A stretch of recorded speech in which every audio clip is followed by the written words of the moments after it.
Tudo bom, gente? Bem, muito prazer, meu nome é Alan. É um prazer estar aqui no BR Office. Pessoal, Danilo, aqui no NetWeek com vocês. Basicamente, a gente vai falar um pouco sobre o futuro das empresas guiadas por dados e um futuro guiado por dados. Então, vamos lá. Eu estou aqui porque eu sou cientista de dados numa empresa aqui de Brasília chamada R2. A gente produz eventos. Não sei se vocês conhecem o Na Praia, Carnaval no Parque, alguns outros eventos que a gente produz, como a Surreal. Trabalho também na Caixa Econômica, na área de desenvolvimento. Sou mentor do IESB Lab, sou mentor também no programa Lemonade, que é uma pré-aceleração. Mas, basicamente, sou especialista em visualização de dados, sou formado na área de tecnologia. Tenho pós-graduação em gerência de projetos e finalizando aí essa de Big Data, ciência de dados, e começando uma de AI agora, 15 de setembro, por isso que eu te falei que eu estava começando a mexer com AI só em setembro. Mas, então, basicamente, a gente vai falar um pouco sobre dados, sobre informação.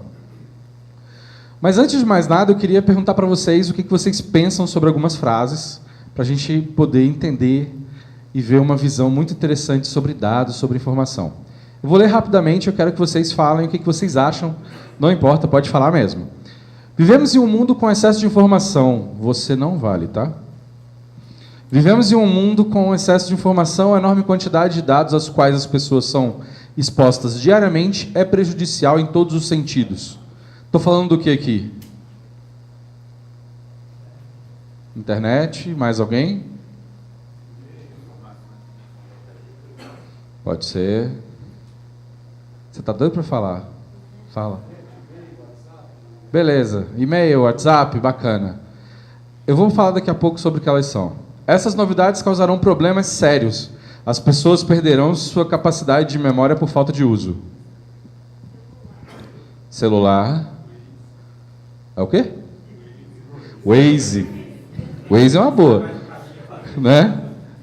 Waze é bom, Waze é bom. Google é bom. É um perigo obter informação por este meio. As pessoas estão ficando cada vez mais isoladas. Não sabem nada sobre como as notícias estão sendo produzidas. Essa é a melhor de todas. Fake news. Mais alguém? Alguém da... Então, beleza, gente. Vamos ver realmente sobre o que se trata. A primeira frase é um cientista suíço do século XVI, tá? Falando sobre a prensa mecânica. A segunda frase foi Sócrates, tá? E a terceira frase, um estadista francês falando sobre o jornal, tá? Então, basicamente, o novo e o velho sempre estão em conflito, e isso acontece desde sempre. Então, basicamente, o que a gente está vendo aqui é se repetir. Quando a gente acha que isso aqui é novidade, Uber e táxi, eles estão caindo numa pancadaria por aí, dizendo que isso está acontecendo no nosso século. Cara, isso vem acontecendo desde sempre. O novo e o velho estão sempre brigando e tentando um tomar o lugar do outro. Conflito sempre existiu, né? Então, um dia o pessoal do teatro achou que, porque os livros iam ser impressos, ia acabar com o teatro. Todo mundo ia ter uma cópia do Macbeth, ou então de Shakespeare, e você não ia precisar mais ir para o teatro. Então, você imagina, né? Quando a gente fala de revolução industrial, a gente pensa que tudo era mais lento, tudo demorava mais, tudo era muito mais... eu penso que devia ser muito chato, mas a população era menor, tudo era muito mais limitado, então era muito mais fácil a gente ter tendências, né? Durava muito mais tempo. Então, qualquer coisa que fosse novidade ia durar séculos.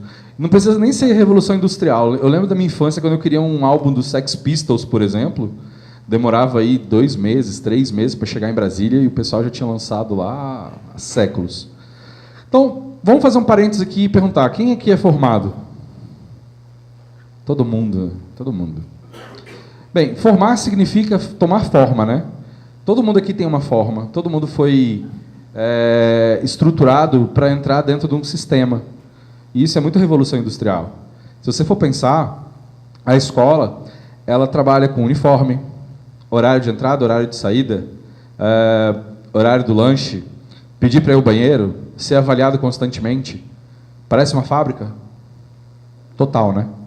Então, a escola, hoje, se você for pensar, ela ensina coisas que, basicamente, não existem. Como um elefante com massa desprezível, né?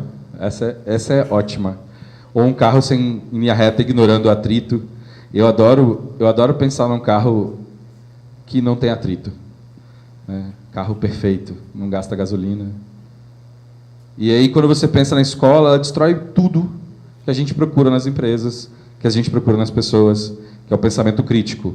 A gente deixa de criticar as coisas, a gente cultua ou não ao erro, sendo que, na verdade, o erro é bom. A gente encontrou muita coisa boa no erro, desde penicilina a rodas vulcanizadas. Então, isso tudo a gente não pode errar. Né? Então, o culto ao não erro ele é um problema massivo nos nossos dias de hoje. Então, quando você pensa nisso, a sociedade e a tecnologia, ela vem se construindo, né? Mutuamente, tudo está sempre se reconstruindo. Então, a gente chega num momento onde a gente chega numa revolução digital, que basicamente é onde a gente começa a pensar mais profundamente no entendimento de computadores, alavancar coisas novas, chegar aonde a gente precisa, que é onde a gente está entre o novo e o velho de novo. Que antigamente a gente tinha uma escassez muito grande de informação. A gente demorava muito tempo para conseguir uma informação. Só que hoje a gente tem um overload dela. Basicamente, quem consegue aqui manter apenas uma aba aberta no Chrome? Ou no Firefox, que seja? Só uma. Ninguém, né? Então, assim, isso é o básico. Isso é o que a gente promove para a gente mesmo. Imagina o que a gente recebe. Você recebe uma tonelada de informações todo dia. Seja no seu e-mail, no seu WhatsApp, no seu Telegram. Então, assim, basicamente, todo mundo está sofrendo uma enxurrada de informação. E isso tem um nome, é uma infotoxication. Isso, inclusive, já está entrando no manual do FDA. Assim como FOMO. Hã? Pode falar, pode perguntar, tá, gente? Vocês estão muito calados aí, se precisar perguntar qualquer coisa, pode perguntar. Então, assim, infotoxication, basicamente, é uma intoxicação por informação. Né? Só que, se você for pensar, isso tudo vem para o nosso cérebro, que é uma máquina muito interessante, que só tem uma coisa a ser feita, né? Que ela só faz uma coisa, que é manter a gente vivo. Né? Então, assim, pensa aí, o que o nosso cérebro faz desde que ele existe? É tentar manter a gente vivo. E não só a gente, mas como uma empresa. Né? Se a gente fosse uma empresa, a única coisa que seu cérebro, dono da empresa, tem que fazer é manter a sua empresa viva. Mas, quando a gente pensa em cérebro, ele é um sistema. É uma forma que coisas acontecem. Então, basicamente, ele é um sistema que salvou a gente lá atrás, né? Quando a gente tinha, sei lá, 100 mil anos atrás, 200 mil anos atrás. Acho que o ser humano não tem isso tudo, né? Acho que não. Tem? 200 mil? Tá. Pois é, o nosso cérebro, ele é uma máquina que serve para isso. Ele serve para manter a gente vivo. Só que, hoje, ele vem enfrentando um problema. Que, imagina o seguinte, você tem um Windows no seu computador que tem mais de 100 mil anos. É mais ou menos a mesma coisa que a gente tem no nosso cérebro. A gente tem um cérebro que tem 100 mil anos. Então, a forma da gente pensar é a mesma de 100 mil anos. Então, assim, a gente não evoluiu nada biologicamente, processualmente dentro do nosso cérebro. A última evolução que a gente teve, o último upgrade, talvez, né, a palavra mais correta, foi há 100 mil anos. Então, isso faz com que a gente tenha alguns problemas, que mapeados pela Harvard Business School Review, foram mais ou menos 58 problemas, bugs, que a gente tem dentro do nosso cérebro chamado... Pode falar. Manda bala. 350 mil anos. Perfeito. A gente deixou de ser, provavelmente, Homo... Não, Erectus é lá atrás, né? A gente era... alguma coisa assim, Sapiens para Sapiens Sapiens, se eu não me engano. Mas, massa. 350 mil anos. Então, assim, o nosso cérebro ele tem uma série de falhas que a gente acredita que não existem, mas que elas existem. Então, assim, quando a gente vê uma fórmula do lançamento, quando a gente vê um marketing agressivo que a gente não consegue se controlar, ele basicamente é baseado nisso aqui, no nosso viés cognitivo, nos nossos falsos cognatos que nós temos dentro do nosso cérebro. Coisas que a gente acha ser verdade, mas que realmente não são. E uma delas, assim... efeito dotação, essencialismo. Eu gosto dos lados de cima, né? Efeito de ambiguidade, tentar comparar duas coisas parecidas, Viés atencional. Não sei se vocês sabem, mas existe um estudo muito interessante sobre a atenção humana. Dizem que, por exemplo, a gente vai ter mais ou menos 20, 30 minutos aqui de fala, mais ou menos 15 minutos vai ser o que vocês vão prestar atenção. 47% de tudo aquilo que a gente vê, a gente não assimila. Então, assim, o nosso cérebro tem esse tipo de problema. Então, chegando aqui, é onde eu queria. É por isso que a gente precisa de dado. Se a gente não tiver dado, a gente está sempre achando as coisas. Tá? Então, assim, o nosso cérebro, ele é muito massa. Manteve a gente vivo até hoje, mas, cara, não dá mais. Alguém aqui consegue fazer cálculos, por exemplo, tirando aquela chinesinha, aquela japonesinha que tem uma loja, uma banquinha na feira, né, que vende legumes. Quem mais consegue fazer conta com a mesma velocidade? Acho que ninguém, praticamente, hoje em dia. Então, assim, quando a gente faz esse tipo de conta, a gente tende a ser muito genérico e acaba sendo leviano também nas nossas análises. Então, por isso, a gente precisa de dados. Já dizia Deming que ele acredita em Deus, mas que todo o resto tragam dados. Né? Então, assim, Deming é um cara muito interessante, que ele era, basicamente, o cara que inventou o PDCA, né? O ciclo de melhoria continuada. E, poxa, eu acho essa frase fenomenal, eu tenho vontade de tatuar ela até. Tipo, né, a pessoa vai falar contigo, você traga-me dados. Né? Basicamente, se você for pensar que pessoas são os hardwares da empresa, basicamente a cultura dela é um software, né, que precisa ser modificado, tendo em vista que a gente tem um cérebro problemático, que gasta energia pra caramba, inclusive. Precisamos cultivar uma cultura analítica. E aí é onde eu quero entrar. Cultura analítica, basicamente, é você tomar decisões baseadas em dados. Você se questionar acima de tudo. Tentar montar hipóteses em cima de tudo. Né? Então, basicamente, quando você pensa, poxa, eu posso medir tudo, né? Aquilo que não se pode medir, não se pode melhorar. Aí veio, acho que é o Peter Drucker que fala que aquilo que você não consegue medir, você não consegue gerenciar, né? E assim, eu acho que ele foi muito bacana, né? Ele pegou uma frase aí do século XIX e atualizou ela. O bom é que ele pegou de um cara famoso, Lord Kelvin, o cara que inventou a escala Kelvin de temperatura. O cara tentou medir o frio absoluto, né? Então, assim, você pode ver que ele não estava errado. Né? Então, quando você pensa que tudo pode ser medido, realmente tudo pode ser medido. Então, desde a forma como você trabalha, o seu processo, o tempo que ele está levando para ser executado, o tempo que você está levando para comprar os seus mantimentos, o tempo que você está levando dentro do seu estoque, quanto tempo retorna a sua venda, quanto tempo um cliente te retorna uma venda, tudo pode ser medido. Tá? Desde que faça sentido para você medir. Só que vamos pensar o seguinte. Hoje em dia, a gente tem uma estatística do Ampul que diz o seguinte, 55% das pequenas e médias empresas raramente verificam seus dados. Então, assim, mais da metade das empresas raramente dão aquela olhadinha nos dados que eles têm. 3% das empresas nunca nem olharam, acho que eles não sabem nem o que é isso. Né?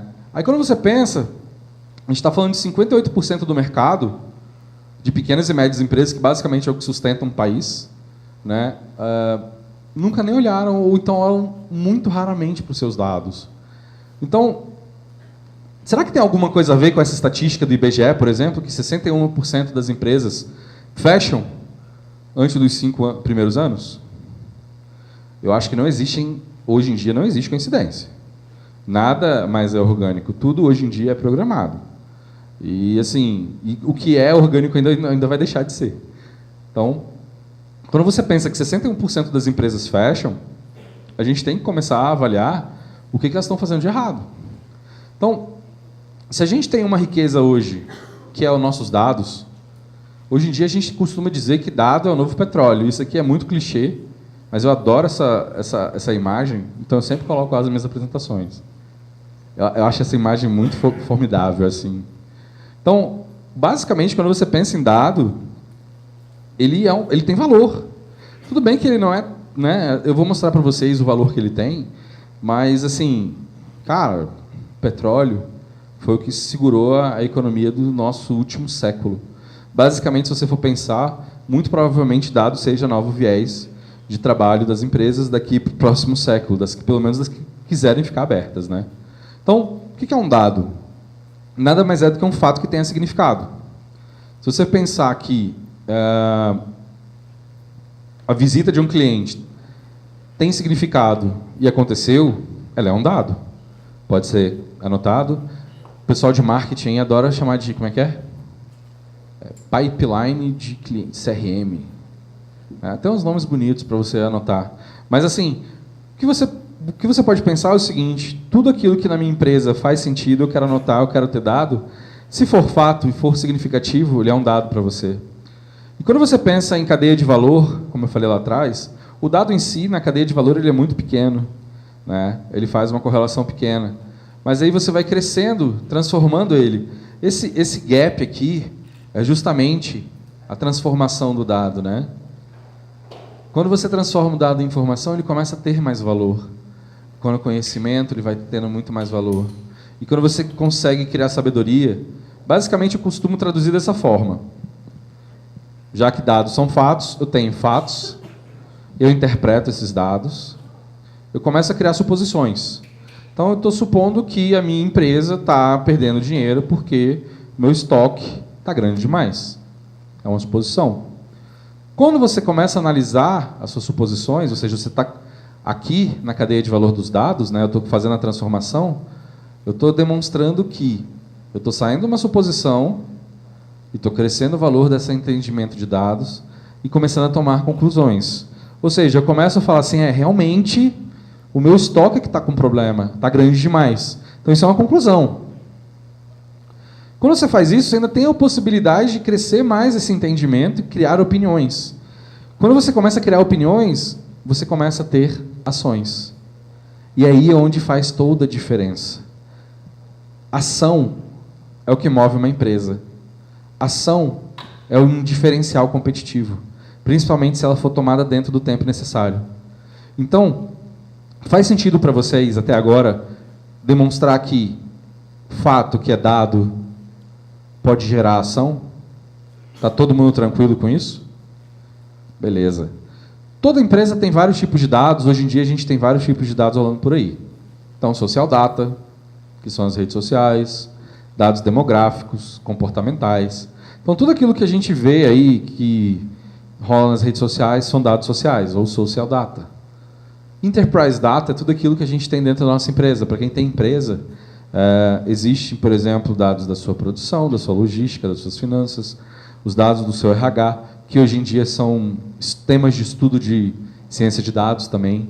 As pessoas, esses dias, é um tema que eu estudo bastante, que é dados de RH.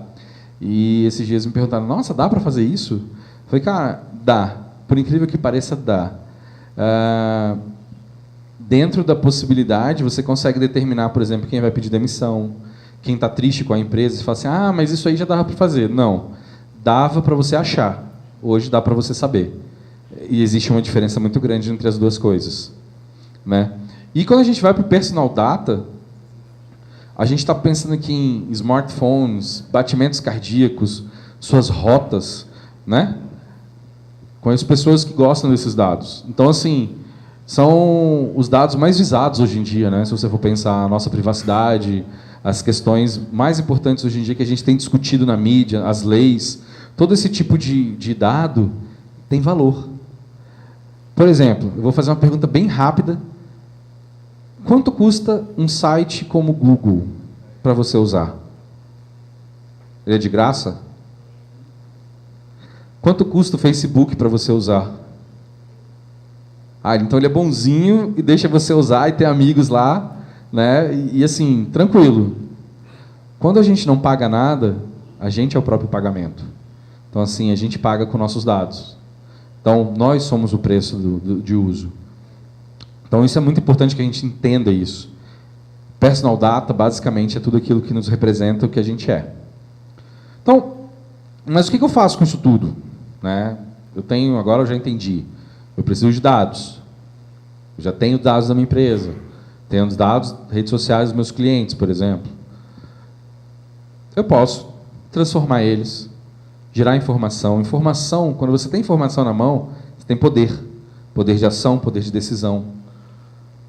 Conseguir, olha só que frase interessante, conseguir agir de forma rápida nas questões de business é gerar diferencial competitivo. Não que toda empresa procura diferencial competitivo e não usa. Os seus próprios dados são um diferencial competitivo, se você souber usar.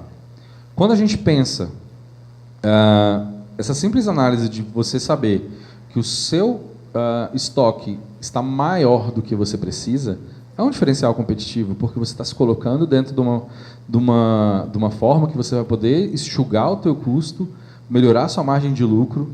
Vamos pensar aí num just-in-time, num JIT, né? Fazendo aí, por exemplo, igual a Toyota. Se você parar a fábrica da Toyota, existe estoque mundial para mais 6 horas apenas, parece. É 12 ou é 6 horas. Então, assim, tem grandes empresas que não trabalham mais com grandes volumes de estoque. Você tem uma série de decisões tomadas em bases de dados, a base de dados, que formam esse diferencial. Então, é muito importante que a gente entenda isso. Analisar os nossos dados é ter diferencial competitivo. Você saber tomar ações no momento certo faz com que a sua empresa possa navegar para o lugar certo. Por exemplo, olha só que interessante. Quem já viu, você entrou no Google ou tem uma ferramenta do Google que você adora e, de repente, do nada, essa ferramenta sai do ar. Simplesmente o Google analisou, as pessoas não gostaram, ele tira do ar. E daí, do nada, essa ferramenta volta 10 vezes melhor, com outras coisas, outras funcionalidades, é um sucesso. O Google ele consegue capitanear as suas informações de uma forma tão rápida que ele consegue colocar no ar um produto, testar, validar, fazer o tal do MVP, né, como a gente chama, fazer os testes, tirar do ar, colocar do ar novamente com as alterações e você amar. Quem é que não ama o Google, né? Eu não sei mais como é que seria a vida sem o Google hoje em dia. Talvez seja um apocalipse, mais ou menos, assim. Vou ter que procurar coisas no Wolfgram. Então, beleza. Quando a gente tem dados, a gente pode tirar highlights disso, que são basicamente as suposições que a gente estava falando, ou basicamente a descrição desses dados. E daí começar a pensar em insights, que são ideias. Pensar como ter ideias, como diminuir o nosso estoque. E eu queria falar rapidamente, que eu tenho, eu acho que 5 minutinhos, sobre KPIs, que são indicadores de mercado, indicadores da sua empresa, né? Como um PIB da vida, como um capitaneador de direção. Basicamente, toda empresa deve ter seus KPIs. E nesse momento aqui é onde eu falo, criem KPIs baseados em dados. Os KPIs basicamente são o quê? O alinhamento do seu objetivo estratégico com seus fatores de sucesso, baseado nos seus dados, sumarizados em métricas, e que vai me gerar KPIs. E aí eu tenho um negócio Data Drive. É fácil? Não. De forma nenhuma, não é fácil, tá, gente? Na verdade, deve ser assim, tipo uma dor nível 12, numa escala de 1 a 10. Mas, no momento que você chegar lá, você não volta mais. Porque você não vai conseguir mais tomar decisões sem ter dados. Porque é um mundo tão bom que quando você consegue entender como o seu negócio funciona, como os seus dados funcionam, você não precisa mais voltar. Porque agora você sabe como decidir e você vai confiar muito mais na sua decisão. Então, pensem nisso, que são os negócios Data Drive. Não é fácil, mas vocês vão conseguir. Pensando em objetivos estratégicos, alinhando com os fatores que você tem de sucesso, somado com seus dados.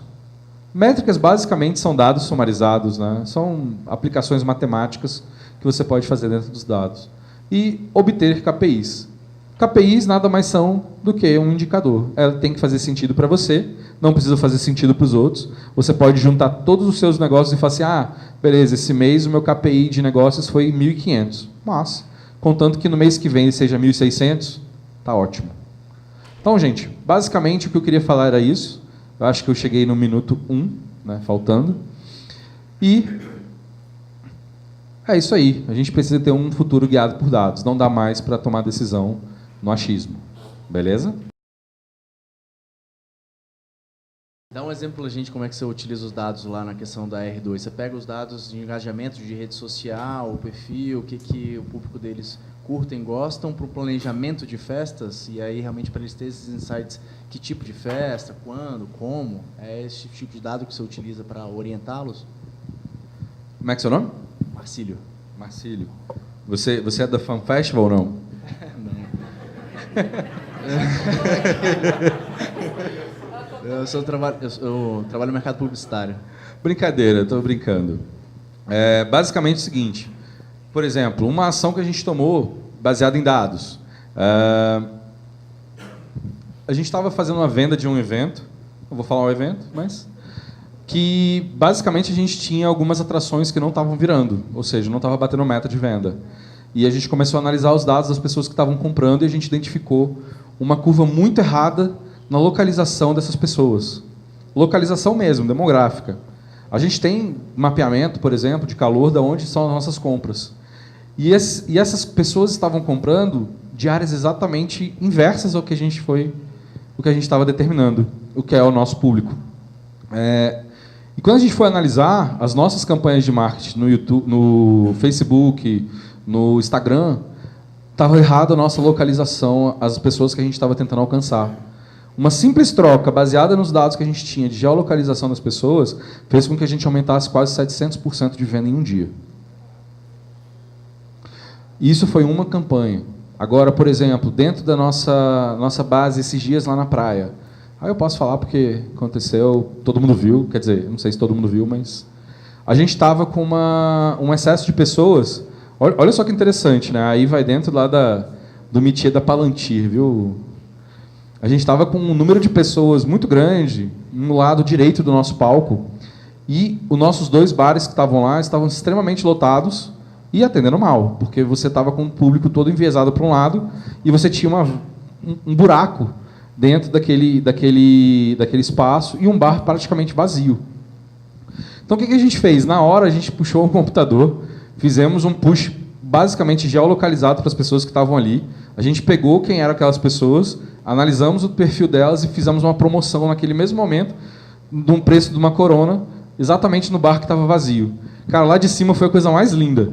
Você estava olhando aqui e do nada o público pegou, parou de pular, fez assim. Exatamente, o efeito manada. Entendeu? Então, assim, com isso a gente conseguiu distribuir o público e voltar ao atendimento normalizado do palco, do bar. E ainda conseguimos virar mais vendas no bar de cá. Então, assim, isso são algumas ações que a gente faz, mas basicamente a gente faz KPIs também de, por exemplo, tipo de artista, gênero musical, quais são os gêneros que a gente vai vender mais. Então, tem uma série de análises que a gente faz. E, por exemplo, na Caixa, onde eu trabalho também, a gente faz análise de dados basicamente de tributos. Só uma média aí de 1 bilhão e meio por ano que a gente paga de tributos. A gente faz uma enxugada de como a gente pode pagar menos imposto, né? Melhorando, por exemplo, data, melhorando um monte de coisa. Legal, show, parabéns. Na verdade, eu tenho várias dúvidas, né? Mas uma delas você falou a questão do RH. Você tem algum exemplo prático para o departamento de RH? Tem. Por incrível que pareça, foi semana passada. Assim, dentro da Caixa Econômica, só para vocês entenderem e contextualizar, não existe ainda cientistas de dados. Né? Informalmente, pessoas como eu estão agindo como. E existe, nesse momento, um projeto de formalizar cientistas de dados lá dentro. E foi quando eu apresentei o primeiro projeto de dados para o RH, que foi justamente a questão de realocação de pessoas mais velhas dentro da nossa matriz. Porque é o seguinte, imagina o seguinte, a gente tem um mundo hoje digital, onde a Caixa Econômica tem mais de 5.000 e tantas agências, e elas estão sendo fechadas, algumas delas, pela lógica, porque você não tem por que manter agências no mundo digital, então o número delas vai se enxugar, e a gente tem que saber onde colocar essas pessoas. Então, basicamente, a proposta de projeto que foi colocado, que eu coloquei, foi justamente a análise dessas pessoas pelo perfil delas, pelo estilo de liderança, por tudo aquilo que elas já fizeram naquele tempo todo, tentar, com dados, cruzar entre as áreas que a gente tem dentro hoje da Caixa, que são a área meio, e realocar essas pessoas dentro onde elas possam ser mais o resultado delas possam ser melhores. E outro caso é aquela minha palestra, que eu não sei se você viu na Campus Party, que é justamente um caso de RH também, com a predição de demissão. Pessoas que vão pedir ou que vão ser demitidas da empresa naquele ano, baseado em dados de avaliação e promoções e tal. Basicamente, você pode fazer... Cara, o que eu digo é o seguinte, os nerds chegaram no RH, mas ainda o mato está muito alto quando você pensa em RH. Porque a forma como o RH lida com as coisas é muito fofo, sabe? Não é verdade, é muito fofo. Aquela coisa de levar as pessoas para o hotel fazenda. Então, assim, quando a gente chega com uma pegada muito de tipo, vamos analisar os dados, o pessoal olha... Então, assim, a coisa está acontecendo muito devagar, mas está acontecendo. Existe uma vertente chamada, que o Gartner chamou há 4 anos atrás de People Analytics, que é hoje, digamos assim, o que está começando no Brasil, só que lá fora, nos Estados Unidos e em outros países, como Canadá, Irlanda e tal, a gente já está falando de Talent Analytics, que é a evolução do People Analytics. Foi proposto pelo Gartner no ano passado. Então, assim, existem vários estudos, assim, você não vai conseguir nada muito no Brasil, mas se você quiser se aprofundar, você vai na página do Gartner, que ele adquiriu uma nova empresa agora chamada SEO, que ela é CEO, por incrível que pareça, CEO, se eu não me engano, que mexe só com analytics de RH. E ela publicou todos os papers dessa empresa na internet para fazer um apanhado de informações e tal. Então tem muita coisa disponível. Tem uns projetos maneiríssimos lá dentro. Então, assim, não falta conteúdo se você quiser procurar. People Analytics.